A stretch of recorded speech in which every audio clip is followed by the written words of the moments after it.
Now, in this video, which is the extension of the resistance to the Mughals, पिछले video में हमने देखा था जाट्स और ट्राइबल्स के बारे में। ट्राइबल्स के बारे में एक और जो पॉइंट है वो ध्यान रखिएगा कि इनमें से कुछ ट्राइबल्स ने डिसाइड किया कि they will later decided that they got integrated और एडजस्टेड इनटू द सोसाइटी।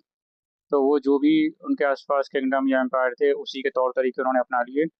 कुछ जो हैं लड़ते रहे and they protected the destruction of their way of life, और कुछ ने जो है ये डिसाइड किया कि हम रिमोट या बहुत दूर के रीजन्स में चले जाएंगे, वहाँ हम अपनी इंडिपेंडेंस मेंटेन रखेंगे। तो ये ट्राइबल्स का एक रहा स्ट्रगल, क्योंकि आप देखिए कि हमारे देश में कितनी डाइवर्सिटी है, और कहा भी जाता है हर कोस पे पानी और भाषा बदल जाती है। तो ट्राइबल्स का भी ये रहा। तो ये तीन उनके ऑप्शंस रहे। अच्छा, अब जब आते हैं अहोम किंगडम, इसको बहुत ध्यान से देखिएगा कि अहोम किंगडम जो है आसाम, जिसको अब हम देखते हैं नॉर्थ ईस्ट में जो सेवन सिस्टर्स हैं, उसमें प्राइमरली जो स्टेट है जो जिसको अहोम कहा जाता है, आसाम, जिसको माना जाता है कि न सिर्फ चावल या पैडी राइस की खेती वहाँ होती है, बल्कि चाय के सबसे अच्छे जो क्वालिटी की चाय है, टी प्लांटेशन से चाय के बागान, वो वहाँ होते हैं। तो अहोम किंगडम, तो ये ब्रह्मपुत्र वैली, ठीक है, ब्रह्मपुत्र वैली, और ये एक बड़ा ही डाइवर्सिफाइड स्टेट है in terms of the production, agriculture produce of rice and T. थोड़ा इशू आता है ब्रह्मपुत्र ब्रह्मपुत्र में जो बाढ़ आती है, जब बारिश बहुत ज़्यादा होती है, तो definitely there is an issue. और इन केस दैट ये माना जाता है कि जो अहोम्स थे वो बेसिकली एथनिक ग्रुप, यानी कि एक स्पेश जिसको हम एक तरह का कह सकते हैं कि उनके अपना खाना पीना, उनकी लैंग्वेज या उनका अपने कस्टम्स थे। तो अराउंड 1228 में वो म्यांमार, जिसको बर्मा पहले कहा जाता था, तो वहाँ से माइग्रेट करके आए और ब्रह्मपुत्र वैली में। तो इन्होंने अपना जो एक्सपेंशन था या जो अपना राज्य था उसको बढ़ाया, और अपना जो कंसोलिडेट मतलब एक बढ़िया करके सिस्टमेटिक वे में अपने जो किंगडम को अपना बना के रखा। तो उन्होंने उस टाइम की टेक्निक के हिसाब से, उस टाइम की टेक्नोलॉजी के हिसाब से उन्होंने डैम्स बनाए एंड इरिगेशन के बहुत नए तरीके इंट्रोड्यूस किए and brought in wet rice cultivation technique. देखिए, ये दो फसलें होती हैं, एक तो चावल जो खरीफ की फसल मानी जाती है, और एक हम कह सकते हैं जो गन्ना है या इस तरह की और कुछ ऐसी क्रॉप्स होती हैं इनको पानी की बहुत ज़रूरत पड़ती है। यहाँ पे आप देखिए वेट राइस कल्टीवेशन, तो उन्होंने एक ऐसी टेक्निक निकाली कि आप चावल की फील्ड में सब तरफ से उसको बंद कर सकते हैं मिट्टी की या कुछ ऐसी दीवार बनाकर, जिसको हम लोग अपने नॉर्थ इंडिया में यहाँ पर मेड़ बोलते हैं। तो उसमें मछली भी पाल पाल सकते हैं। तो ये मल्टीपल उन्होंने वे में इसको कल्टीवेट करना सिखाया, वेट राइस कल्टीवेशन। तो ये जो कंट्रीब्यूशन रहा, अब इसमें ये पाइक सिस्टम, ठीक है। तो अभी जो आसाम था अभी, पहले इसको कामरूप भी बोला जाता था, ठीक है। ये जो स्टेट है आज हम देखते हैं इसको अहोम कह सकते हैं, और बड़ा ही यूनिक, इसमें हैंडीक्राफ्ट भी बड़े अच्छे होते हैं यहाँ के। तो एक सिस्टम है, इसको पाइक सिस्टम कहते हैं, ठीक है। सो कंपलसरी लेबर, ये आप ध्यान रखिएगा, हर किसी को कंपलसरी मजदूरी या मेहनत करनी पड़ती थी, ठीक है। और every adult able bodied male, यानी कि ऐसा मेल या जेंट्स हम कह सकते हैं, ये पुरुष एबल बॉडीड, जिसकी बॉडी मतलब जो बहुत ज़्यादा तगड़ा ना हो लेकिन उसकी बॉडी में कोई डिफॉर्मिटी ना हो, एबल बॉडीड जो मेहनत का काम कर सके, वॉज अ पाइक, ठीक है। पैक या पाइक आप कह सकते हैं, to serve the kingdom on a rotational basis. तो उनको अलग अलग काम दिए जाते थे, या तो उनको डिफेंस ड्यूटी, भाई आप सैनिक की तरह काम कीजिए रोटेशनल, और to building roads and bridges, ये काम कीजिए। तो इसके बदले पाइक को जो है हर पाइक को पीस ऑफ लैंड मिलती थी, जो स्टेट या राज्य उनको देता था, ठीक है। तो unique system of compulsory labour, बहुत सारे कंट्रीज में हम देखते हैं कंपलसरी आपको, it's compulsory to serve military. अब यहाँ पर अच्छा काम ये था कि ना सिर्फ इनको सैनिक की तरह लगाया जाता था, लेकिन उनसे रोड्स और ब्रिजेस का बनवाने का काम भी लिया जाता था। तो स्टैंडिंग आर्मी उनके पास रहती थी बिफोर द 17th सेंचुरी। तो उनका सिस्टम बड़ा ज़बरदस्त था कि मजदूरों से लेकर और कारीगरों से लेकर और फौजी तक उनके पास रेडी रहते थे, ठीक है। और supporting the kingdoms economic stability. तो जो मजदूरी लोग करते थे उनको पैसा मिलता था, फिर वो मार्केट से चीज़ें खरीदते थे, तो इस तरह से जो इकोनॉमी का जो मेंटेन करना होता था गुड कंडीशन में, अ, उससे होता था। ठीक है, क्योंकि लोगों के पास पैसा होगा तभी they will purchase the things. अब इनको थ्रेट्स मिले पहले फ्रॉम द दिल्ली सल्तनत, क्योंकि हर कोई इतनी जल्दी यहाँ घुसता नहीं था, बिकॉज ऑफ द टेरेन, पहाड़ और दूसरी जो बातें थी, दलदल और नदियाँ, तो इसलिए घुसता नहीं था कोई। तो इस तरह से जो थ्रेट्स थे, अब जब मुगल एम्पायर के टाइम में, जब मुगल एम्पायर में, तो उन्होंने डिसाइड किया कि we will give a tough resistance जब भी वो हमला करेंगे। तो यहाँ पर इन दिस केस हम देखते हैं औरंगजेब ने अपने सेना भेजी टू डिफीट द ओम्स। तो उनको बस थोड़ी बहुत जो है गढ़गांव नाम की एक जगह थी, द होम कैपिटल, पे कब्जा करने में कामयाबी मिली, लेकिन कुछ ही टाइम के लिए। ठीक है, उसके बाद जो बैटल ऑफ सराय घाट 1671 में हुई, तो ये between Ahoms and the Mughal forces on the Brahmaputra river. तो मुगल फोर्सेस को जो जो सेनापति थे, जो उसको लीड कर रहे थे, वो राजा राम सिंह थे, और अहोम कमांडर वाज लचित बोरफुकन। तो ये ध्यान रखिएगा कि इनको सम्मान हर हर साल इनका सम्मान में लचित बोरफुकन दिवस मनाया जाता है असम में।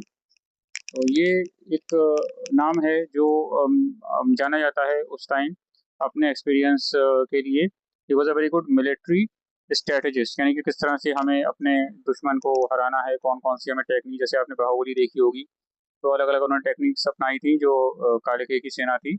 तो सिर्फ आपके पास आर्मी हो उस जमाने में वो काफ़ी नहीं थी, आपको स्ट्रेटजी फॉलो करनी होती थी। इन्होंने गुरिल्ला वॉरफेयर को भी फॉलो किया, और ये अपने कॉस्ट्यूम्स में आते थे, तो ये जब अटैक करते थे तो एकदम जो सोल्जर्स थे, जो विरोधी थे इनके, वो डर जाते थे, और they were not able to defeat Ahom warriors. तो Ahom army was far smaller than the Mughal army, they knew the local terrain. तो इनको ये फायदा था, जैसे वियतनाम अमेरिका की वॉर हुई थी, तो अमेरिका क्यों हारा, क्योंकि जो अमेरिका लड़ रहा था अगेंस्ट द वियतकोंग, तो उनको ज़्यादा जानकारी थी अपने इलाकों की। और ना सिर्फ ये अहोम वॉरियर्स लोकल ट्रेन के बारे में जानते थे, लेकिन उनको बहुत अच्छी तरह से नेवल वॉरफेयर, यानी कि बड़ी बड़ी नावों में किस तरह से हथियार और बाकी सब चीज़ें या फौजियों को लेके जाना है। तो ये इस तरह से अपने पीछे पीछे लूट, मतलब उनको ये लगा जो मुगल आर्मी थी कि ये भाग रहे हैं, तो वो आके एक ऐसी जगह पर आ गए कि एट अ नैरो चैनल, बहुत पतला सा एक जगह या zone, where the home soldiers attack violently. तो वहां पर उन पे हमला किया गया मुगलों के। तो Mughal could not respond effectively and were defeated. तो ये मान ली यहाँ से भागे ये जानबूझकर, और इतनी पतली जगह पर आ गए, तो जहाँ पर दोनों तरफ से या जो भी उसका ट्रेन था उसका एडवांटेज लेते हुए इन्होंने आर्म सोल्जर्स ने उनको हराया। सो इसके बाद मुगल्स ने डिसाइड किया कि अब हम आर्म्स जो हैं दैट उन पे हमला नहीं करेंगे, क्योंकि वो ज़्यादा अपने टेरेन को जानती है, उनको हराना बहुत मुश्किल है। तो इसके बाद होम्स ने अपना जो स्टेट था, जो भी किंगडम था, वहाँ पर आराम से राज किया until the early 19th century. तो बाद में अंग्रेज़ों ने उनको हरा दिया, तो बहुत बात की बात है, लेकिन काफ़ी लंबे टाइम तक उन्होंने अपना किंगडम बचा के रखा। तो ये एक एग्जाम्पल है कि अगर आप किसी के अगेंस्ट लड़ते हैं और आपको टेरेन की जानकारी नहीं है, या आपके पास वो स्ट्रेटेजी नहीं है सरप्राइज अटैक्स की, तो वो एक इशू बन जाता है, major reason behind the defeat. America बहुत बुरी तरह से हारा था वियतनाम वॉर में। द रीजन वाज कि अमेरिकन आर्मी और the soldiers had no idea how to survive there. तो वहाँ की गर्मियों और बाकी चीज़ों के उनको आदत नहीं थी। अ, जो मैंने बताया था पहले, इसको कामरूप बोलते थे। ठीक है, तो ये काफ़ी जितने भी सेवन सिस्टर्स हैं, और बड़ा अच्छा स्टेट का है। अभी कुछ जगहों पे कॉन्फ्लिक्ट्स हैं, चलिए वो तो with the due course of time let's hope कि वो सब ठीक हो जाए, but majority of the states have a very beautiful scenery, like Meghalaya, या हम देख सकते हैं कुछ ऐसे नाम है, शिलोंग है, गैंगटॉक है। तो very beautiful places and lush green. और वहाँ पे बहुत सारे नॉर्थ ईस्टर्न स्टेट्स में हम देखते हैं ऑर्गेनिक फार्मिंग का भी ट्रेंड है, नो यूज ऑफ केमिकल्स। तो रानी दुर्गावती, तो ये रानी दुर्गावती के बारे में आपको बता दूं कि अपने हस्बैंड की डेथ के बाद जो इनका जो किंगडम था, किंगडम और एम्पायर का ये एक बड़ा सिंपल सा डिफरेंस होता है कि ऑफ कोर्स आप एर्थ में ये मान के चलिए कि छोटा सा एरिया पे जो रीजन है उसे किंगडम बोलते हैं, वहाँ पे किंग राज करता है। और जो बड़ा एक रीजन होता है वो एम्पायर, जिसको कई किंगडम्स को मिला के बनाया जाता है, ठीक है। तो किंगडम में हम कह सकते हैं सिंगल यूनिफाइड नेशन स्टेट हो गया। तो ये आपका जबलपुर जो है, और मांडला नर्मदा वैली एमपी। तो ये जो रानी दुर्गावती थी, she was the queen of Gond dynasty, ठीक है। तो गोंड डायनेस्टी की रानी थी। और ये जबलपुर के बारे में मैं आपको बता दूं, जबलपुर मशहूर है अब मॉडर्न टाइम्स में।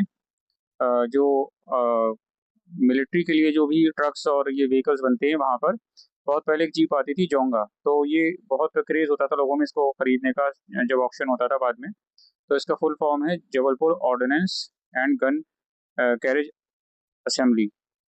तो ये जबलपुर आज भी बहुत इम्पोर्टेंस रखता है because of the production of vehicles, heavy vehicles of army. तो ये रानी दुर्गावती। अब इसको मैं I will use highlighter and it will be visible better. तो यहाँ पर अब बड़ी बहादुरी से इन्होंने, ठीक है, ये सब सामना किया इन चीज़ों का। तो she decided to fight against the Mughal army. अब यहाँ देखिए कि क्वीन ऑफ गोंड डायनेस्टी, तो अनमैच करे, बहुत बहादुर, बहुत हिम्मत एंड डिग्निटी। तो यहाँ पर she to control after the death of her husband and rule kingdom efficiently, ठीक है। और उन्होंने न सिर्फ रूल किया बल्कि अपने राज्य को, अपने किंगडम को मजबूत किया और उसको फहराया। The territory of the Gond kingdom which flourished under her rule. तो आर्मी थी जिसमें 20,000 इनके पास सैनिक थे और 1,000 इनके पास वॉर एलिफेंट्स, ठीक है। और इन्फेंट्री मतलब तोपें और सब चीज़ें। तो अकबर के टाइम में बहुत कोशिश की गई कि इनको हराया जाए। तो she is decided to fight and 1564 में एक बहुत बड़ा युद्ध या बैटल हुई अगेंस्ट मुगल फोर्सेस। तो she fought like a lioness, तो वो शेरनी की तरह लड़ाई की। और facing certain defeat she choose to end her own life then be captured. तो जब उनको लगा कि अब हार रहे हैं, तो उन्होंने अपनी लाइफ, अपने जीवन को खत्म कर लिया। मतलब she decided to just kill herself. तो in this case who gave up her life on the battlefield fighting for the independence। तो और भी एग्जाम्पल है हमारे पास, झांसी की रानी लक्ष्मीबाई, उनका भी एग्जाम्पल है कि she decided to fight a war against the British army. तो ये आपका पार्ट है कि अहोम और छोटे छोटे किंगडम से, लेकिन उन्होंने बहादुरी दिखाई अगेंस्ट अ लार्ज एम्पायर और द आर्मी। तो सिख कम्युनिटी जो है, इसके बारे में है फेथ एंड रेजिस्टेंस। तो गुरु नानक जी ने सिख धर्म को जो है, he founded Sikhism in the 15th century. And इस धर्म में मैसेज दिया गया भाईचारे का, brotherhood, equality and compassion, and emphasised monotheism, यानी कि ईश्वर एक है। यहाँ मानना है कि ओनली वन गॉड। तो इधर देखिए, इसमें अगर पॉइंट है under the guidance of successive gurus, Guru Nanak जी के बाद और भी टोटल हम 10 गुरुज के नेम्स हैं। और इसमें जो है सिखिज्म गेन्ड मेनी फॉलोअर्स, जो बहुत ज़्यादा ये पॉपुलर हुआ और it is spreaded in a large region. तो अब जब मुगल अथॉरिटीज़ को लगा कि ये धर्म है बढ़ रहा है और ये चैलेंज कर सकता है इनके रूल को, तो पीसफुल रिलीजियस ग्रुप जो सिख कम्युनिटी का था, तो उनको परेशान किया गया, ऑप्रेस्ड एंड प्रोसिक्यूटेड, यानी कि मारा गया, जान से मारा गया। तो फिर यहाँ पर इन दिस केस गुरु अर्जन जी, तो यहाँ पर आप देखिए टर्निंग पॉइंट क्या हुआ। एम्परर जहांगीर जो था, जिसको मैं बता चुका हूँ कि he was not very much competent. वो जब पैदा हुआ आफ्टर मेनी, जैसे कहना चाहिए, मन्नतों मुरादों के बाद अकबर ने मानी थी, पैदा हुआ तब से नालायकी दिखाई इसने। जो फैक्ट है इसके बारे में, मतलब अ, वो हमेशा एक प्रॉब्लम चाइल्ड ही रहा। जैसे अब एग्जाम्पल यहाँ देख सकते हैं आप। तो जब उसको पता लगा या उसने देखा गुरु अर्जन जी की जो इन्फ्लुएंस बढ़ रहा है, तो उसको लगा कि ये मेरे एम्पायर के लिए खतरा है। और उसने उन पे एक एलिगेशन या आरोप लगा दिया, इल्ज़ाम, कि जो मेरा बेटा है जो मुझसे बगावत कर रहा है या रेबल हो गया है, आप उसकी मदद कर रहे हैं, ठीक है। तो उनको गिरफ्तार करा गया गुरु अर्जन जी को, और लाहौर में फोर्ट जो है तो रख के उनसे कहा गया कि आप इस्लाम एक्सेप्ट कर लीजिए, कन्वर्ट टू इस्लाम। तो जब उन्होंने मना करा तो ही वॉज एग्जीक्यूटेड। तो उससे जो है इससे सिख कम्युनिटी को लगा कि now it's time to pick the weapon. And his successor Guru Hargobind, उन्होंने हरगोविंद जी ने एक स्मॉल आर्मी बनाई कि भाई हमें अपनी रक्षा करनी है। And the Sikhs readied themselves to defend their faith and community. तो उन्होंने काफ़ी अच्छा आर्मी को अपना बनाया। ठीक है, Guru Tegh Bahadur ji martyr for religious freedom. सो जो नाइन्थ गुरु थे गुरु तेग बहादुर जी, तो defeated the religious freedom of Hindus and human rights. ठीक है, तो he stood up for Kashmiri pandits. तो उनको भी फोर्स किया जा रहा था कि इस्लाम को एक्सेप्ट कीजिए, और औरंगजेब ने फिर ऑर्डर किया उनके अरेस्ट का। He was tortured and asked to convert to Islam, and when he refused he was executed. तो ही वॉज बिहेडेड। अब उनका जो सर जो है वो ही वॉज बिहेडेड, मतलब कि सर काट के उसको फिर एक पब्लिक प्लेस पे जो गुरुद्वारा है चांदनी चौक पे, इसको हम बोलते हैं गुरुद्वारा सीसगंज साहिब, वहाँ रखा गया। तो ये बताता है कि कितना गलत डिसीजन था इस एम्परर औरंगजेब का। And he is remembered as a martyr for his religion. तो इस तरह से आप देखिए ये जो है गुरुद्वारा सीसगंज साहिब के बारे में। तो 1979 में Sikh regiment of the Indian army तो salutes the Sisganj Gurudwara as well after saluting the president of India. तो 1979 से ये है कि इंडियन आर्मी की जो सिख रेजिमेंट है वो salute the Sisganj Gurudwara, and मतलब प्रेसिडेंट ऑफ इंडिया को सैल्यूट करने के बाद कुछ ऐसा एक कस्टम या ट्रेडिशन है। तो चांदनी चौक में है, काफ़ी भीड़ बड़ा एरिया है। And it's a symbol of sacrifice and commitment to justice connected to the martyrdom of Guru Tegh Bahadur Ji, who was beheaded तो 24th नवंबर 1675। सो इस दिन को शहीदी दिवस के नाम से जाना जाता है, याद किया जाता है। And Guru Govind Singh ji and the Khalsa, तो father after his father's execution, तो वही बात है, उनके बेटे जो गुरु गोविंद सिंह जी, उन्होंने ट्रांसफॉर्म किया Sikhs into a martial community, यानी कि जो युद्ध या वॉर की जो ट्रेनिंग दी गई, तो बहुत एक तरह से रिगरस और बड़ी एबल ट्रेनिंग दी गई, वेपन्स को यूज़ करना या टैक्टिक्स। तो उन्होंने 1699 में खालसा पंथ या खालसा जो आइडियोलॉजी ग्रुप है उसको ही फाउंडेड। ठीक है, तो a martial brotherhood of soldiers committed to protecting the oppressed, जो लोग सताए हुए हैं उनकी मदद करना। एंड इस दौरान जो है बहुत सारी लड़ाइयाँ हुई, क्लैशेस बिटवीन गुरु गोविंद सिंह जी की जो फोर्सेस थी और मुगल आर्मीज के बीच में। और ही आज the elder son of his family to devote his life to Khalsa training. तो उन्होंने हर फैमिली, हर सिख के परिवार से कहा कि अपने जो है सबसे बड़े बेटे को खालसा ट्रेनिंग के लिए आपको देना पड़ेगा, क्योंकि हमें फोर्स बनानी है मिलिट्री। तो ये आपका इस तरह से हम इस चीज़ को कंटिन्यू कर रहे हैं।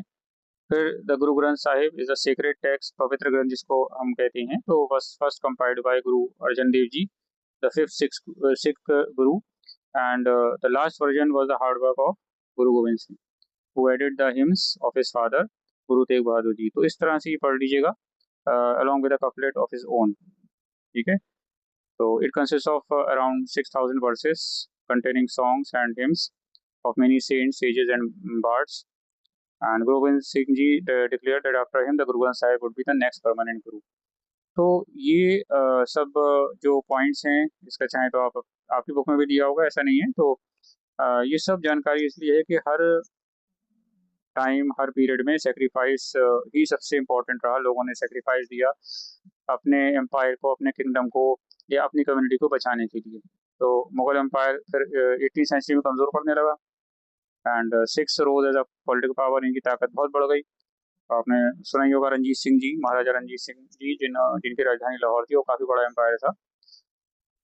सो Sikh confederacies that fill the resulting power vacuum. तो बहुत सारे राज्य बन गए अलग अलग सिखों के ग्रुप्स के। ठीक है, तो ये इस वीडियो में about the resistance against Mughals.